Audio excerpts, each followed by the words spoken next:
ન જાણે શું આ યુવાનોને એટલી ઉતાવળ હશે કે આટલી બેફામ રીતે ગાડીઓ ચલાવતા હશે. તેનું અકસ્માતનું અંજામ શું આવે છે તે તો કોઈ જાણતું નથી. રાજકોટ જિલ્લાના જેતપુરથી ધોરાજી હાઈવે પર પેડલા ચોકડી પાસે આજે ભયાનક અકસ્માત સર્જાયો હતો. પૂર ઝડપે જઈ રહેલી કાર બાલકૃષ્ણ ફાર્મની દિવાલ સાથે ધડાકાભેર અથડાતા કારનો કચ્ચો વળી ગયો હતો અને રોડની સાઈડની મજબૂત દિવાલ પણ ધરાશાય થઈ. અકસ્માતમાં કારમાં સવાર 3 યુવકોને ગંભીર હાલતમાં જેતપુર સરકારી હોસ્પિટલમાં ખસેડવામાં આવ્યા, જેમાં એક 20 વર્ષીય અવધ અરવિંદભાઈ તિવારીનું સારવાર દરમિયાન મોત નીપજ્યું.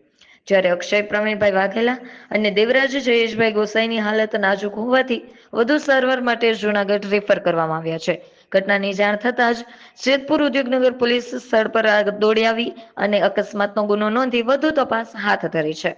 TV7 લાઈવ ન્યૂઝ સાથે રિપોર્ટર ચિરાગ સોલંકી, જેતપુર.